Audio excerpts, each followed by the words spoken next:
What's up, Amazon sellers, and welcome back to the weekly show where we share some news and hopefully answer all of your questions. I'm Chris Grant, and to my right is my co-host, the Macropterus, Chris Rasick. Now, for those of you who may be new here, our job is to try to make your life a little bit easier as an Amazon seller.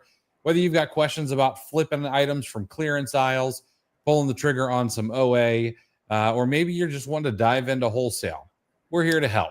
So if you've got questions about Keepa, bring them on. Make sure to drop them in the chat, and we will get to them. But first, we're going to share some news with you guys. But Chris, how's the week going so far, man? So far, so good. No complaints. Feels like a productive start to the week. So I'm always thankful for those. Got a concert in last night, which was nice. Yeah, I was really, really looking forward to it. So got to write up a review for that. But yeah, got my work done in between. So it's the nature of the game, right? Absolutely. Absolutely. Fatherhood's been hitting hard this week. Yeah. I told you off air about one of the issues, not a huge one, but it's not like the kids are out setting things on fire or anything. But, Wyatt, my youngest, he comes home from school and I'm like, hey, man, how was school today? And he's like, oh, not too bad. I'm like, you learn anything? No. Do anything fun? No. I'm like, anything interesting happen? My friends made edible Play-Doh. And I was like, oh, that's okay. I'm like, was that part of class? I'm like, that seems a little young, for fifth grade. I'm like, was that an art? No. That was at lunch. And I'm like, okay. I'm like, tell me more. And he's like, well, if you take chips from lunch and you take a banana from lunch and you mash them all together and pour a little water in there, you get edible Play-Doh. And I'm like, whoa. I'm like, that's not a school craft. I'm like, you're talking prison crafts. And he's like, yeah, it didn't really taste any good. He's like, I don't think I would do it. And I was like, I certainly hope not. I don't know what you and your friends are practicing for, but it's nothing productive. So toilet gin is next, right? Something like that. I would imagine a little toilet Kool-Aid or something. I don't know, man. I'm worried about the Play-Doh. Like, why wasn't it just like mush? So I'd be curious what Play-Doh made him think that it was. So it was probably like shaped into some object before. My guess. So yeah. And knowing that it's a bunch of fifth grade boys that he sits with, I can only imagine what object it was shaped into. Right. Exactly. Yeah. All right. Before we dive in, we've got an ad. In 1963, a 7-Eleven store in Austin, Texas, made a pretty bold move. It stayed open all night to serve the university students at the University of Austin. And the experiment was an absolute hit. It actually led 7-Eleven to adopt 24-hour operations across a bunch of their locations when nobody had ever thought of it before. Matter of fact, 7-Eleven was literally their store hours, 7 a.m. to 11 p.m. Now, this shift in hours, it wasn't just about convenience. It's like about meeting customers where they were whenever they needed them to be. And your sourcing is kind of the same way. Many of you've got a job during the week and need to source on the weekends. And my question is, why aren't you supplementing your weekend sourcing with a list that's delivered fresh on Saturday and Sunday rather than the stale leads from last Monday? Well, Chris has got a solution. It's OA Leads 24/7. He delivers fresh OA leads every weekend, ensuring you're always armed with new, fresh leads, even when other lead lists are taking the weekend off. Now, here's the unfortunate thing. Chris is currently full up at the moment. He's got no spots available. However, Chris does send out an insightful newsletter almost every week. at least lately. You get some strategies, you get some insights, you even get a book recommendation or two. And a lot of times the book recommendations are on sale. So if you want to stay ahead, you want to stay informed, you never want to miss an opportunity to make sure to hop on a weekend list when a spot comes open. Go over to oaleads247.com. That's oaleads247.com. Get signed up to the newsletter. You'll see a pop-up box. Drop your email in there. He doesn't go crazy on the email, so you don't have to worry about your inbox being full. But your business doesn't clock out. Neither does OA Leads 24/7. So make sure to go and get signed up today. All right. Appreciate the shout.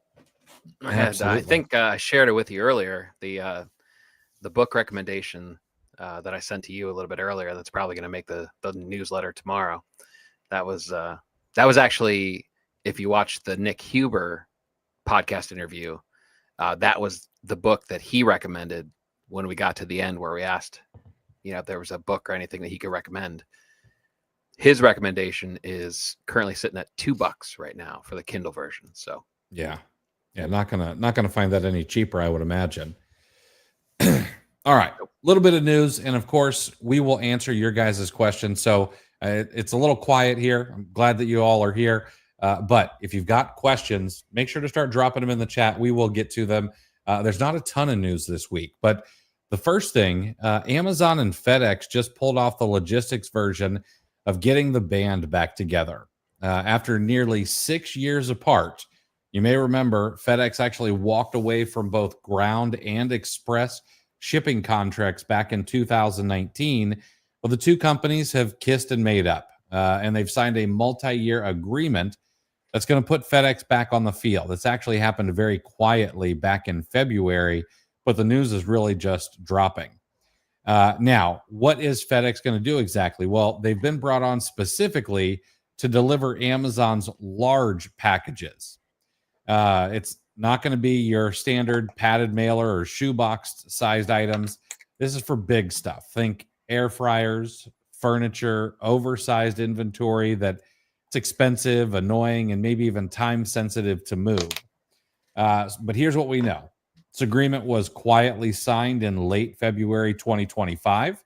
FedEx is going to get a volume boost. Amazon is going to get what they call cost favorability over UPS, and that's per a leaked document that was found.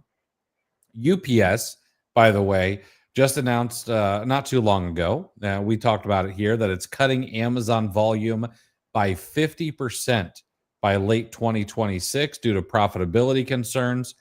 And of course, now Amazon lists FedEx alongside UPS and USPS as official third-party last-mile partners. So they're not replacing UPS, but Amazon is clearly making a move to make sure that they're not hurt by a dependency on UPS amid them, cutting Amazon shipping volume. More than 2/3, so whatever number, 66% or more of Amazon's deliveries currently go through its own logistics network.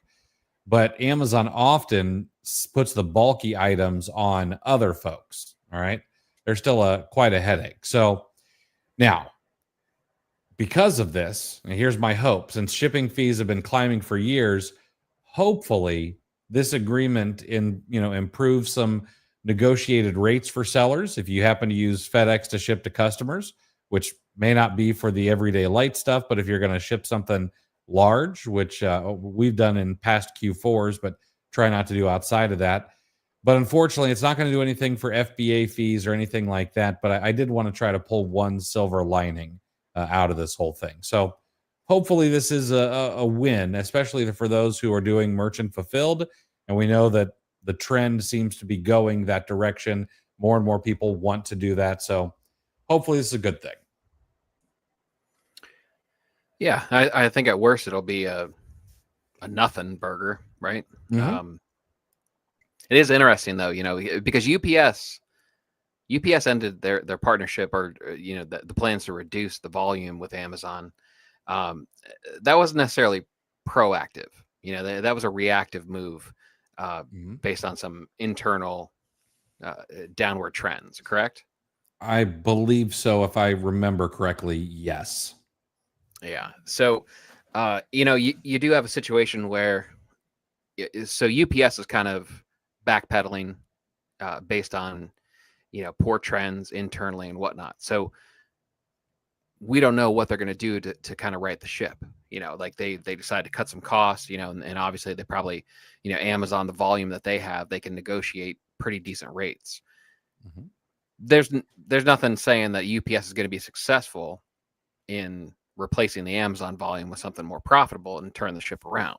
So you could have a situation where, and it's also interesting that FedEx stepped in and took the volume. If it was so unprofitable for UPS, it didn't take long for FedEx to step in and pick up where UPS left off. So I could see a scenario where UPS comes back to Amazon, saying, hey, we partnered before, we have a history, we could use this. Sure, it's not the highest margin for us, but we need the volume. So it could be profitable or for us down the line. Yeah, absolutely. And I'm curious too why FedEx seems like they were so quick.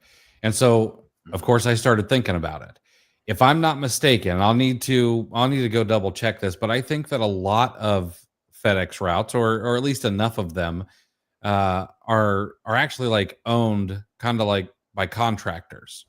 And so I'm wondering, did FedEx make this decision knowing that, well, we're going to give our contractors this very slim margin business to deal with, and we won't necessarily do it. So I don't know how much of their actual delivery network is, run by those contractors, kind of like Amazon, deliveries are often run by contractors. I have to dig into that and see how big that number is. Yeah, the bright spot for FedEx though is we know, based on our inventory purchases, that the larger, more expensive shipping ones, it's easier to take a smaller margin on a higher priced item, right? Correct. Yeah. So, there's some flexibility with the higher ticket. Yeah, absolutely. Oh, interesting. FedEx has nearly 6,000 independent contractors that deliver on behalf of FedEx Ground. Yeah, that's interesting. All right. I thought Kiki, I know. Yeah. FedEx does not have the best reputation when it comes to delivering all the time. It's those, there's a lot of videos on social media about this, and they always crack me up. At UPS, they know exactly when they lay it nicely. Amazon brings it to you while you're still in bed. And then FedEx, just throws it from the sidewalk. And then of course, the postal service, they run over your mailbox and then just throw it out the door, their little truck. All right. I thought we were going to get away with 1 week of not bringing this up, but that is not to be. The U.S. and China have agreed to hit pause on the trade. I won't call it a war. I'm going to call it a tiff, the trade tiff, for 90 days. All right. So as of this Wednesday, both countries, that's today, both countries are rolling back their retaliatory tariffs and returning to a 10% baseline duty on imports. The U.S., recently hiked tariffs to a brutal 145% on Chinese imports.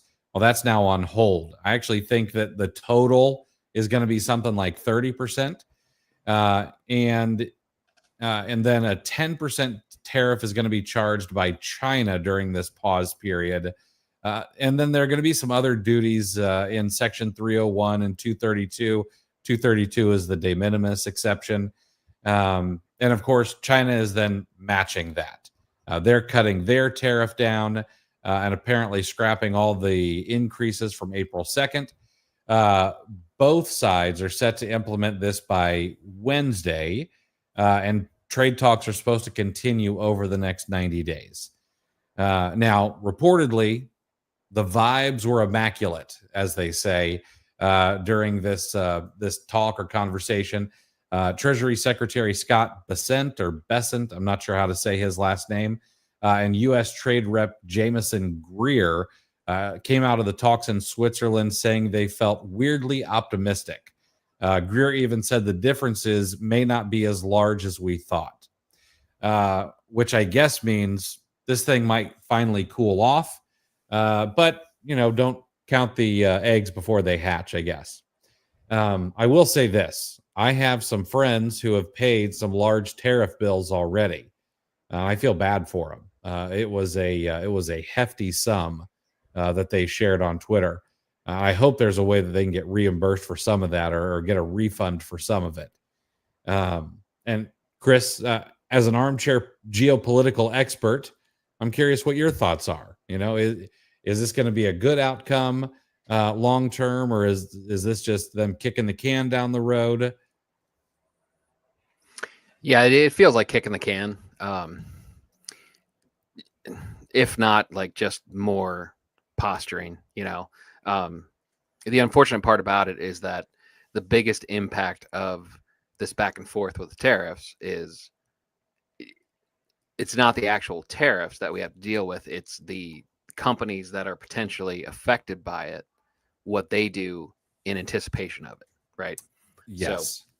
So, I mean, aside from, the only real examples would be, the example that you gave of your friends with the shipping bills and whatnot, like from there, it mostly it's in anticipation of, and unfortunately, a lot, you could make an argument whether it's good or bad, but, we've already felt the effects of it partially, because some of the companies had, changes have been made and whatnot. I don't know. I mean, this is like you're going to have people who are more directly affected. This could send shockwaves through the supply chain. With so much uncertainty, so much quick redirections like this. You could see a whole lot of companies wanting to stockpile, and the articles were already coming out. There were people, there was information about certain sellers on Amazon were skipping Prime Day because of the anticipated tariffs. So people are making moves. So now that we have a 90-day reprieve, are they going to start stockpiling, and is that going to affect the supply chain, in the wake, of everyone else? Right. They're going to be a lot of bursts here and there if it continues to vacillate like this. That's a great question and a great word. Yeah, my whole thought was, what does this do to it? Let's say, for example, that for Amazon sellers, for example, they said, hey, we're going to skip Prime Day. We're not going to order what we might normally order. But now we have this reprieve. Well, like, is everybody calling their suppliers right now and saying, hey, let's get stuff on the boats? And if that's the case, what happens to the cost of shipping, which will, of course, if it goes up because demand goes up and supply isn't there, that, of course, will trickle down to the consumer. And then what happens when all the ports are full and we've got boats, out in the water just waiting? That will also suck. Yeah. I understand that this kind of thing in business, it would be fine if it was just one business against another business. They're like, yeah, I'm going to tariff the crap out of you. That's cool. It's weird. Like, I understand wanting to make sure we get the best deal. On the other hand, like, it makes it difficult for businesses to figure out. I don't know. This is why I'm not a politician, because I have no idea what's actually going on. All right. Last thing I've got for today, and of course, guys, I know I say this over and over again, but if you've got questions, drop them in the chat. We're going to get to them next, right after this next piece. But was a little light on news this week. I couldn't find a whole lot that really interested me. However, I came across an article that I found interesting, and I thought it would be helpful to you. So I read this really interesting article. And I know that there are a ton of people in this space who they want to get into wholesale. They want to get into brand direct. And I think this will be specifically helpful to you folks. So imagine this for a moment. All right. It may be some people's worst nightmare, but you're 30 seconds into a cold call. You did your research, you're hitting your talking points, you nailed your value prop, and then you get hit with this. I'm not interested. Take me off your list. I have had those exact words said to me when I cold called and even door knocked when I was selling insurance. It's kind of a punch in the gut. It kind of takes the wind out of your sails. But the truth is that the best people on the phone, the best cold callers, they don't really take that as rejection. They just treat it as feedback. And in this article, that's what this one rep did who wrote the article. This guy, he's made over 11,500 cold calls, booked over 335 meetings, converted 69% of those into SQLs. I don't exactly know what that is, and I didn't have time to Google it. So just being honest with you, I'm sure someone knows what that is. And closed $287,000 when he worked at one startup, and then another $40 million in enterprise level sales. Like, this guy lived in the trenches. And so I thought I'd share with you the 7 biggest mistakes he says people make on cold calls and how to avoid them. That way, when you go to maybe cold call some wholesale leads or, pitch a brand direct, you feel a little bit better about it. So mistake number 1 was trying to prove too much too fast. Says that a lot of people on the phone open by trying to flex their knowledge. And the problem is the prospect may not even care yet. Like, you haven't earned that right to pitch them right off the back. So instead, you need to lead with relevance, not rapport. Start by showing why this call should matter to them, and you can actually share some of those reasons. The other thing is, the second problem is that a lot of people probably overscript their intro, or maybe even the whole call. But if you sound robotic, people tend to disengage. Kind of like when you see something and you're like, I know that was written by ChatGPT, and maybe even you just pass over it. Well, same thing happens in a conversation. So it's not a bad thing to use a structure, even one that works well, but you want to let it flow. You want to keep it conversational. Be honest with you, that's how I run this show. I've got some talking points, but in between that, I can do what some people call the weave. I can bring extra things in. I can move on to something else if something else comes to mind. You want to treat it kind of like improv. All right. Avoiding objections. Too many people absolutely freeze, or they might even skip an objection, or maybe they just go silent or fumble over their words. Objections are not necessarily a no. They're kind of an invitation to clarify your position. You can acknowledge it. You can ask a clarifying question to make sure that people understand that you're actually hearing them, not just listening.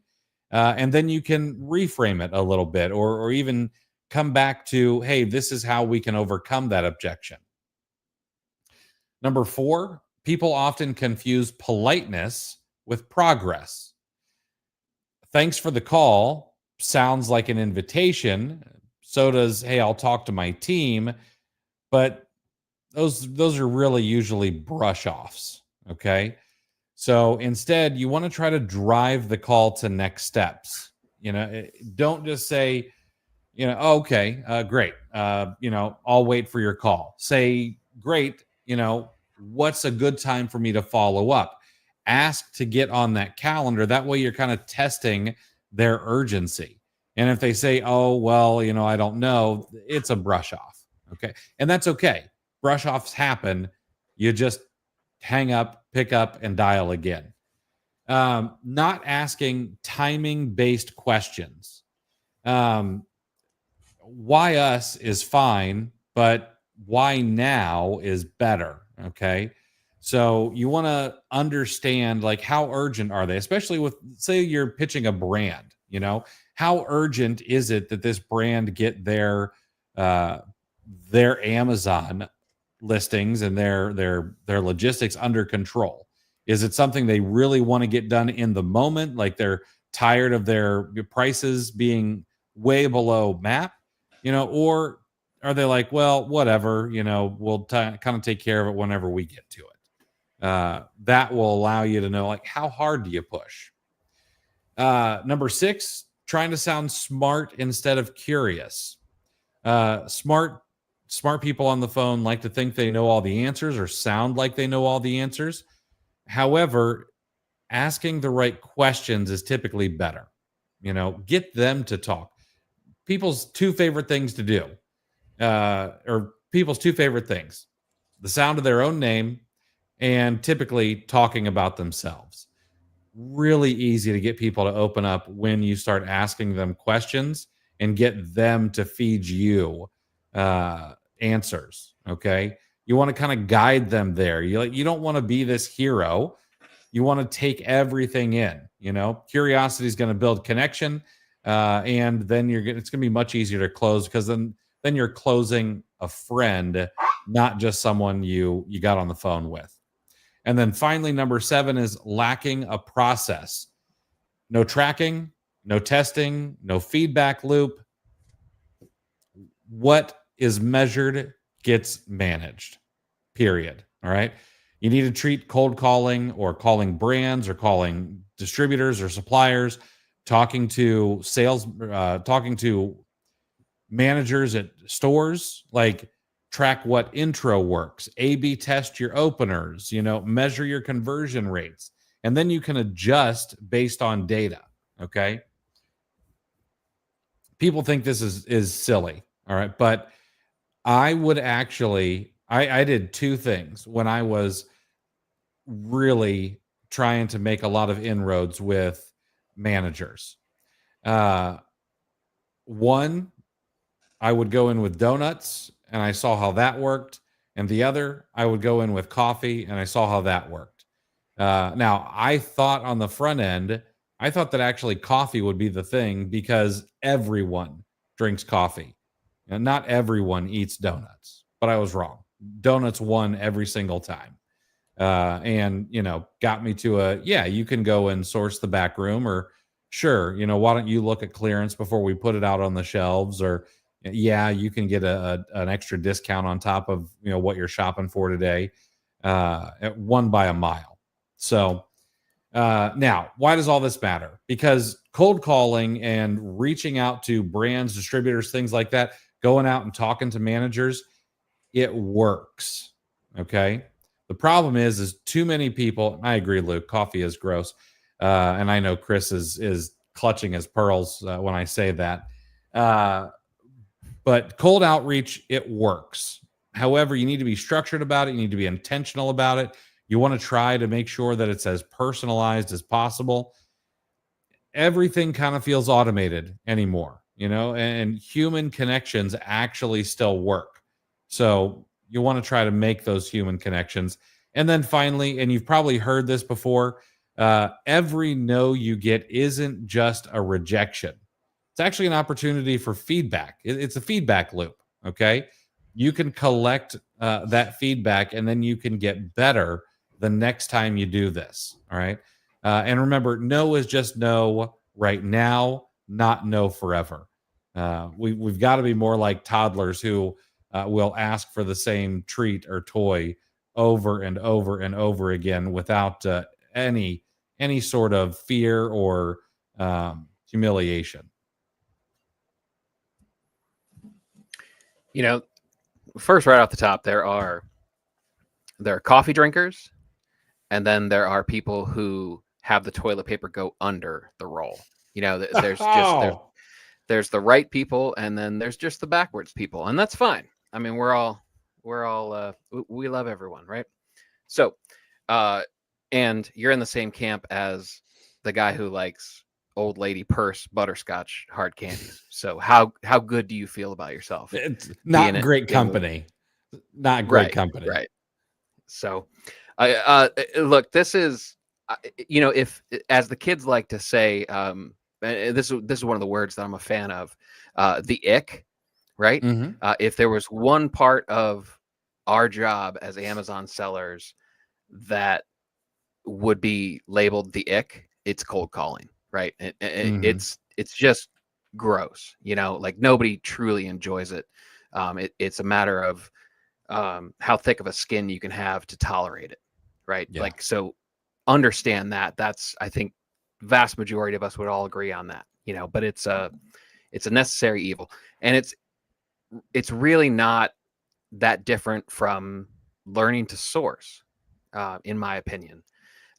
You're going to go in and you're going to have a very low success rate, but you have to understand that, and that's a mistake that is made by a lot of new sellers.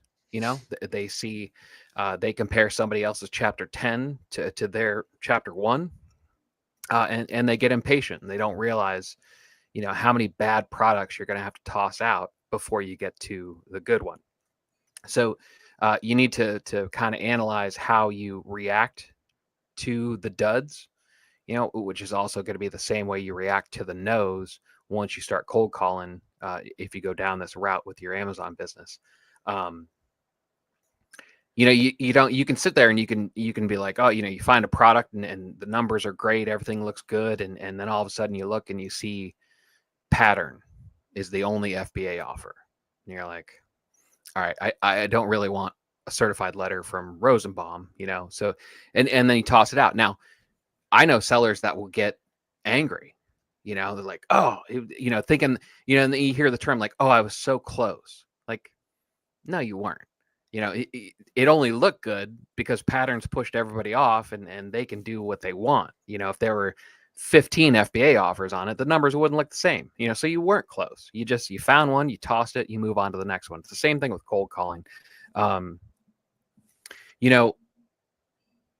This is, speaking of the ick, this statement I'm about to make. I hate sales, right? Like, but it's really true. Far more of our lives are sales than we care to admit, because Mm-hmm. it's sales. Sales is a much broader category. It covers persuasion. It's a very, you do it more than you realize. If you haven't given any thought to this, it's cool. You can actually study this, and I have, the psychology of selling. Last week's newsletter had the Chris Voss book, Never Split the Difference. That was down to $2 for the Kindle version. Those are worth buying, especially at $2 to have something like that, read it and own it so that you can go back to it. Because it's important in many, many facets. There's also, if you want to stick to, if you're on social media more than you like, I've actually started finding some reels, and then the algorithm said, ooh, he likes this, give him more. There's actually cold calling people that do reels and stuff like that. There's one guy, he has some sort of European accent or something like that, but he's really, really good. And he basically films himself making these calls, but he has a very, very soft way of launching the call. He even starts out, he goes, would it completely ruin your day if I told you this was a cold call? And so you get a little bit of a laugh to start it, which kind of, makes the rest of it a little bit softer. And he just basically says, give me 30 seconds. And if you're not interested after 30 seconds, I'll never call you. You'll never hear from me again. So you set the time, you kind of stretched them out because you only have about 7 seconds to make that first impression. You got to laugh in that first 7 seconds, and then you bought yourself 30 seconds more, and then you just, you should watch some of this stuff, but it's worth studying, because it is beneficial, and if you soften it, if you figure out ways to get comfortable and maybe getting a chuckle or something like that, or kind of, putting them at ease, because I get defensive, if I pick up the phone from a strange number, which is very rare, that's how much I dislike it. I'm on the defensive right away, Mm-hmm. So, yeah, it's worth studying. But but you're right. If you get them talking, you can find out all the information that you need to sell the person if you simply get to the point where you get them to talk. The Exactly. solution that you can offer, and all the way to the sale is going to be evident. And if you another piece of media, I gave books and social media. I'll give you a movie. I think it's Boiler Room that they talk about it, but they basically said someone's always selling something. Could have been Glengarry Glen Ross. Either you're selling the customer or the customer's selling you on the reason that they're not going to buy. But somebody gets sold in every transaction and every conversation. So, and that's unfortunately very, very true. Yeah, absolutely.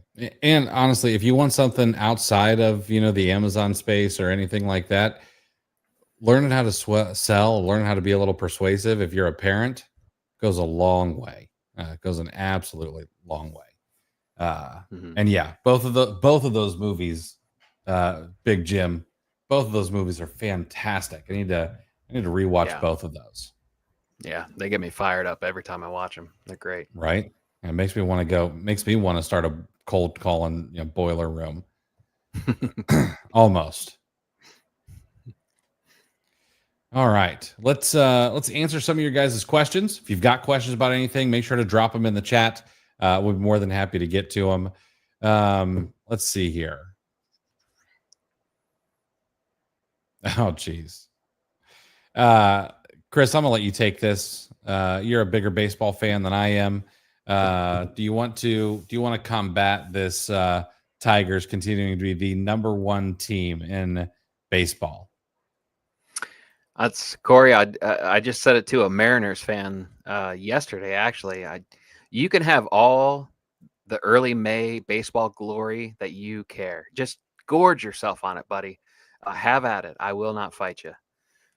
That's the Tigers. They're doing well. Scooble's the real deal. You got Glaber hitting 304 last I checked. Like 24 RBIs. That's going to come back down to earth. And then errors on the field and just the bonehead moves. You got that to look forward to. But Tiger Town. Yeah, you guys should be pretty happy right about now. I did see that. I saw some really good news out, and I know we're gonna bore some people with this, but I saw that Pete Rose was removed from the banned list. I am extremely happy that happened. It's a little too late. It's too bad that he's passed away now, but I expect to see him in the Hall of Fame very soon now.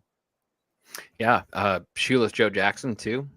Yes, and probably the best comment that I saw on that whole situation, and that's a shame. Yeah, I mean, Pete Rose should have been, this should have happened a long, long time ago. But Trevor Bauer had an interesting comment. Did you see what he said? He said, I did. So does that mean I'm next, or is it only for people that actually committed the crime they were accused of? So yeah, it's the right thing. But it certainly is a floodgate for MLB. Yeah, absolutely. All right, Najim. Hopefully I said your name right. If not, you can correct me. But for the IP alert extension, if I buy it now, can I add the additional license later when I get a VA for $60, or will it be considered as a new purchase later at full price? Technically, it would be considered a new purchase. However, I don't think that's necessarily the right thing. It's just a limitation of our cart. So if you get a VA down the road and you want to get that $60 license, you just reach out to me at chris@cleartheshelf.com and I'll make sure to get you taken care of.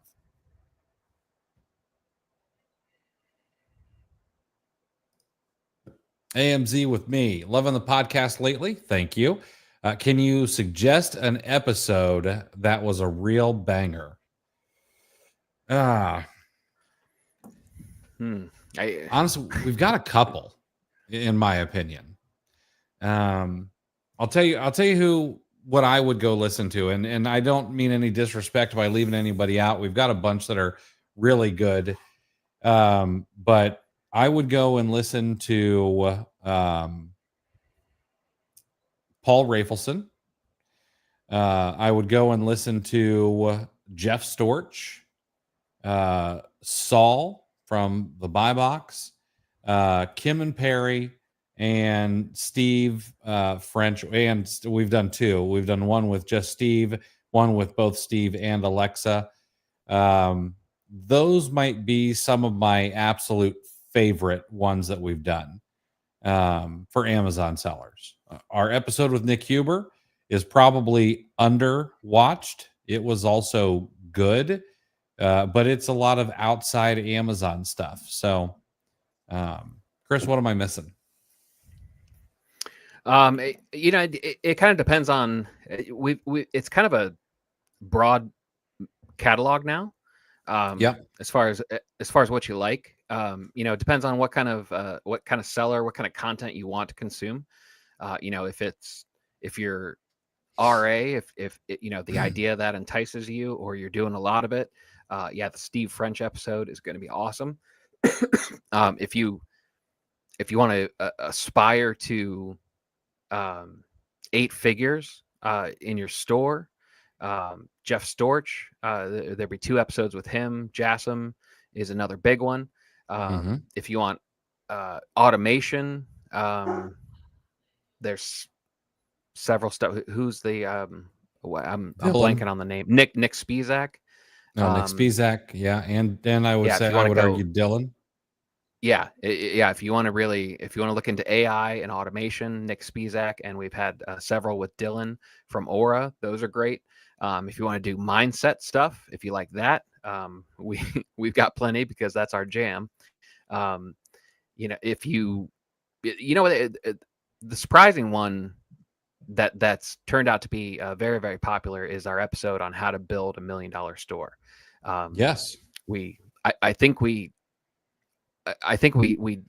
guessed correctly on structure of the show, because we basically teach you, I forget what the exact numbers are, but basically we say we have a segment where 0 to 10,000 or 20,000, and then we take the intermediate going from 10 to 50, and then we go from 50 to 100,000 per month, and then which would be $1 million over the course of a year. So that's one of our best performing non-guest, non-interview episodes.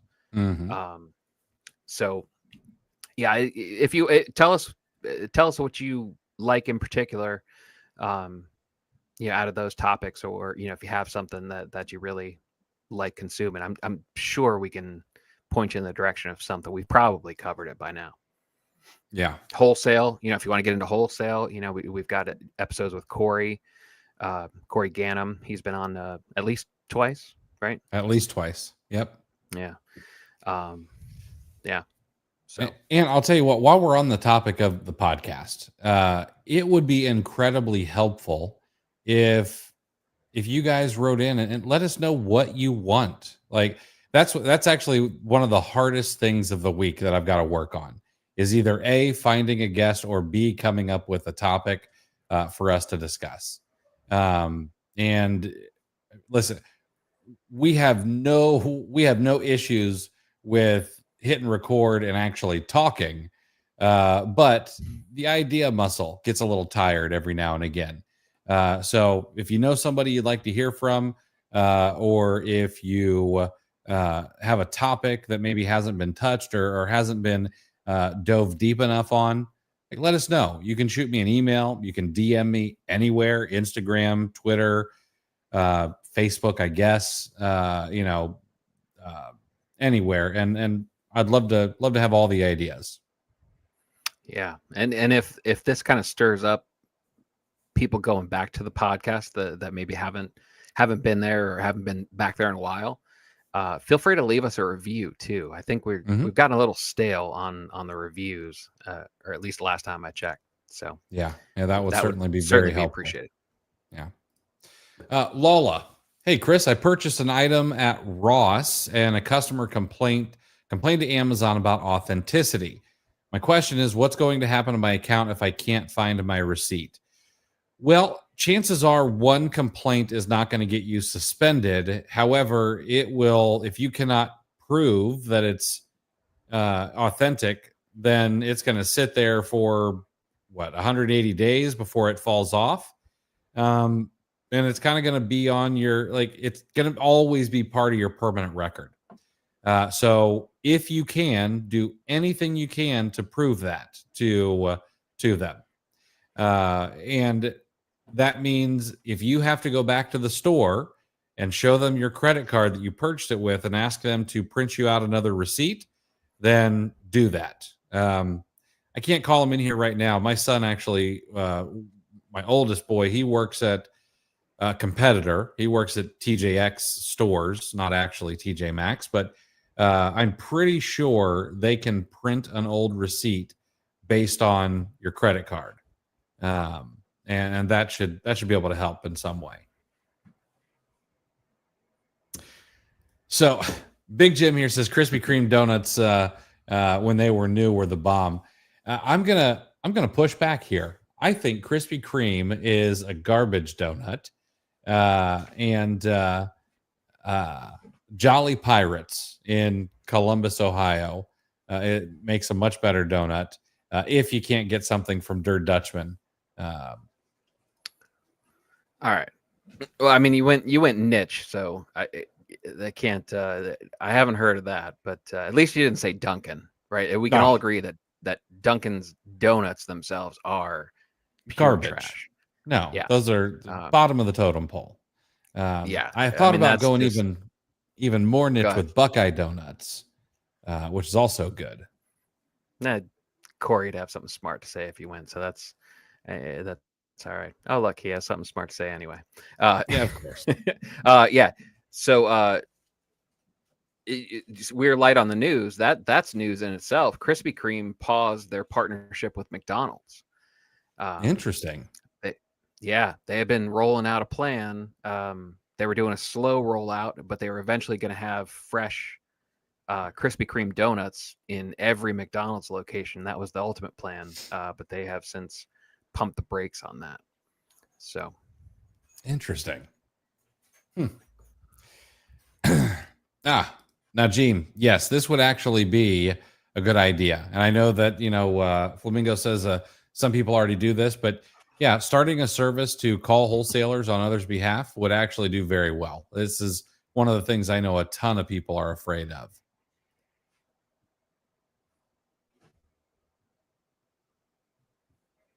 Yeah, we really make it out to be more than it needs to be. I agree. Because if you think about it, all you have to do is get them talking, because you're talking to people that want to sell their stuff. You're likely, depending on who you talk to, you might even be talking to somebody that is going to earn a commission on anything they sell. So like easy softball questions, like in the beginning, if you want to admit it's a cold call, like, hey, just give me 30 seconds or whatever, and then you say, now tell me if the answer to this question is yes, I'll hang up immediately. But are you selling exactly as much as you want to be selling right now? It's probably going to be no 95% of the time, right? And they'll probably, again, a chance to get a chuckle out of them or something like that, and then you're off to the races from there. So, Lex, this is good to know. I really like the outside of Amazon episodes, and this is, I'll be quite frank, this is something I know that we want to do more of. I've got a few people who are kind of on my wish list, which I don't know that I'll ever get them on the show, but I would like to try. But I do agree. I would like some more guests who can talk about businesses outside of Amazon, because everyone wants a side hustle to their side hustle. I know I do. So, yeah.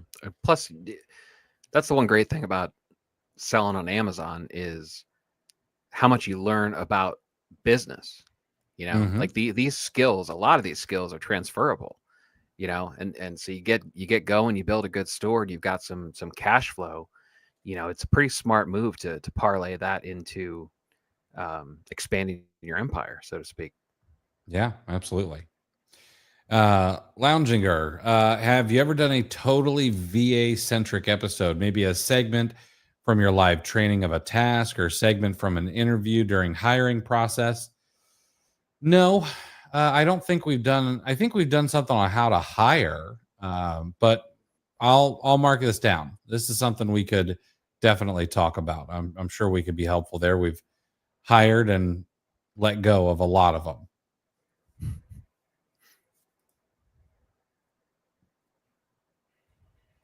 All right. I got a question? Why do VAs need a whole day off to vote?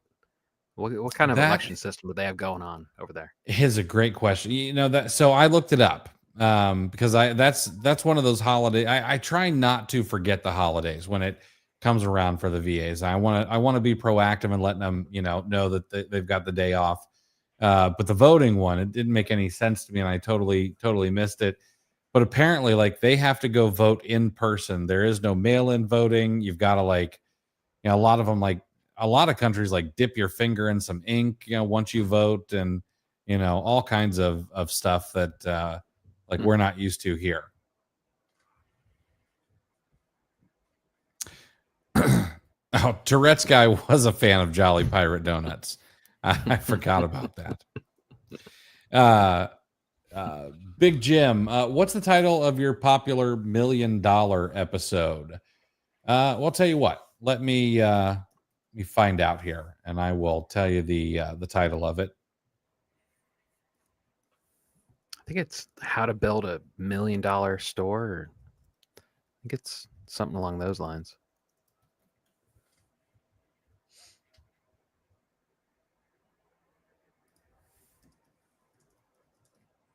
You retweeted Ryan Holiday. Uh-huh.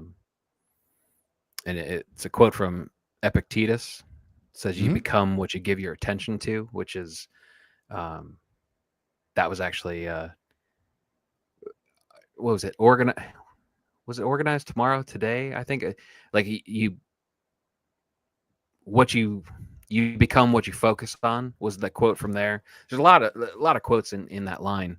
And I just heard two of them today from, I started reading Get Out of Your Own Way. And the one was, no man can think clearly with a clenched fist, which is a take on Confucius, who said, you can't shake hands with a clenched fist. And I thought that was pretty good. That's, that is good. Especially with as angry as a lot of Amazon sellers are at Amazon right now. Yeah, I have. I've been getting back to posting some quotes and things like that because I love them. And I'll tell you what, Big Jim, I can't find it. So I'm not sure what keywords I used. I will find it, and I'll post it up on Twitter and social media and stuff. But it will be in our podcast playlist somewhere. It's got to be 6 months old or so.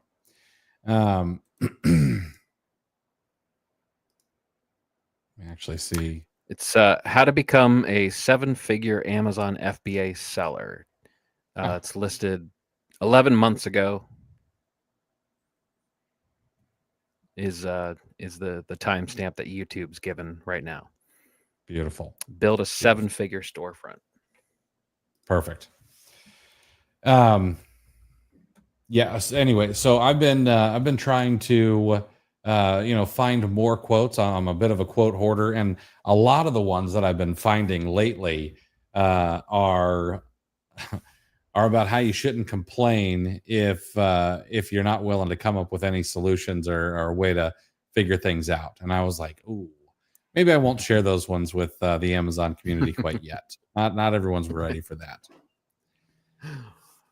Yeah, it's a tough love. You can argue how necessary that is, but it certainly doesn't go over well. Yeah. Have you guys done anything interesting for Amazon with the huge amount of AI systems that are being released? I'll tell you what I have done most recently. Most recently, I have built, I've prompted a bit of a business coach to try to help me, not necessarily help me make the decision, because I'm really not sure that AI is there yet, especially not large language models. Large language models really are just, I think, Chris, you've said this before, that they're really good at predicting text. They're trained on a bunch of stuff, and it's not really like AGI. It's not, artificial general intelligence. Someone's going to think like you. But it's got a heck of a lot better memory than I have. So what I can do is I can have it say, hey, if you were a business coach, what kind of questions would you ask me, based on this situation or based on where I want to take my business? And that has been helpful. It gets, as I don't expect AI to think for me, but it at least maybe gives me some things to think about, which has been helpful. And also, depending on what you ask it to think, you ask it to ask you questions about, can be difficult, because I'll ask it like, hey, I want to be a better dad. What kind of things should I ask myself to be a better dad?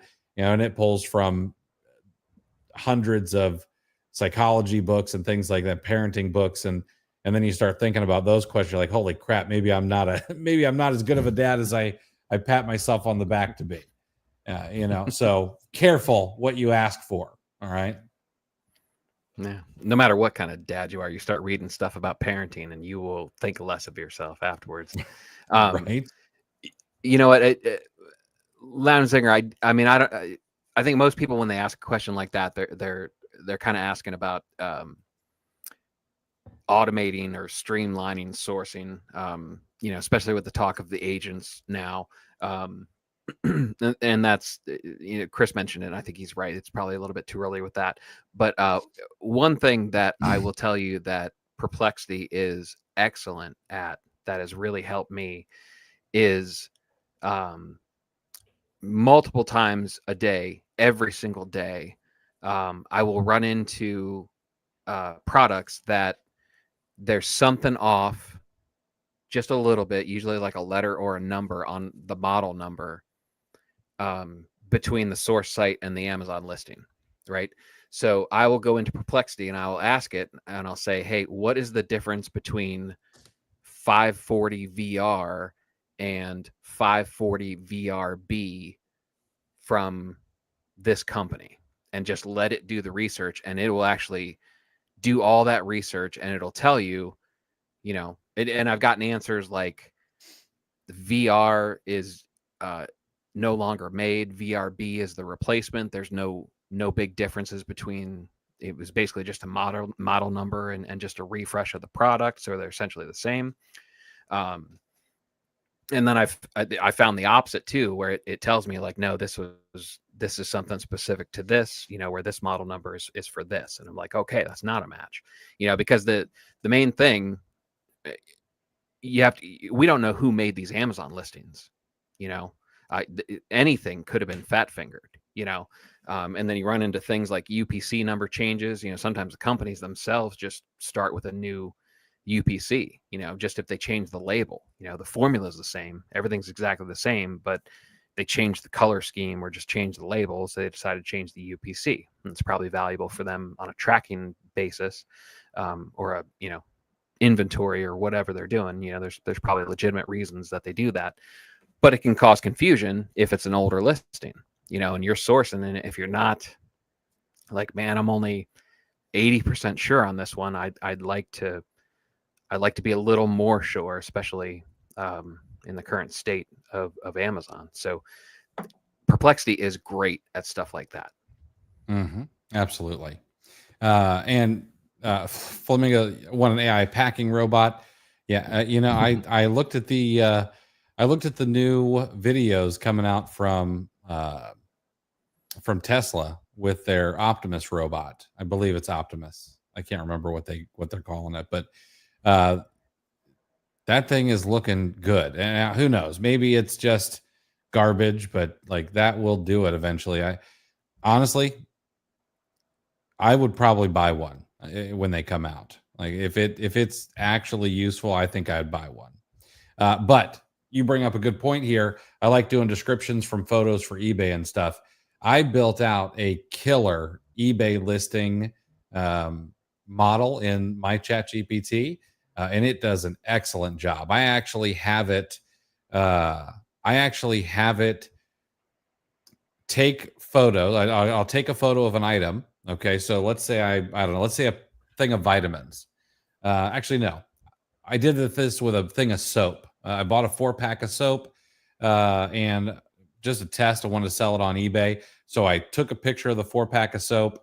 I uploaded that, and then I actually had it turn that image into some lifestyle images. Hey, put these on a kitchen or a bathroom sink counter. And it was, I think I took a picture of 2. I was like, turn this into a pack of 4, those kind of things. Great job. And then, of course, creating SEO optimized listings and things like that. Did a really good job. Yeah, that's the flip side. I mean, you have what AI can do for us, but then you also have the mindset. It's like it's going to take a while for, like when prompting came about, it's like my prompts were just overly basic in the beginning, but then you learn, it's like, okay, this is what a good prompt is, and you follow it up and you kind of flesh it out a little bit more, and then the output comes. And that's like, I never thought about that, repurposing those photos, I mean, that's perfect. So there's part of that, like there's not only what AI can do, there's also getting used to AI being available to us all the time, and the use cases, building that library out. Absolutely. All right. All right. Last call for questions, guys. But Chris, before we head out for the day, something weird happened last night. Someone broke into my neighbor's house. Really kind of a weird burglary that happened. Whoever broke in, all they took was a dozen eggs. That's it. But they left behind this saucepan that was filled with warm water. I talked to the police who showed up this morning, and they said they believe it was poachers. Oh, you know why eggs don't tell dad jokes, right? Why is that? They'll crack themselves up. Well, guys, on that, we're going to see ourselves out. We'll be back on Sunday at 3:00. We'll do this all over again, bring you guys some news, answer your questions. Until then, everybody, I hope you guys have a kick-ass rest of the week, and we'll catch you on Sunday. Don't geez me, Luke.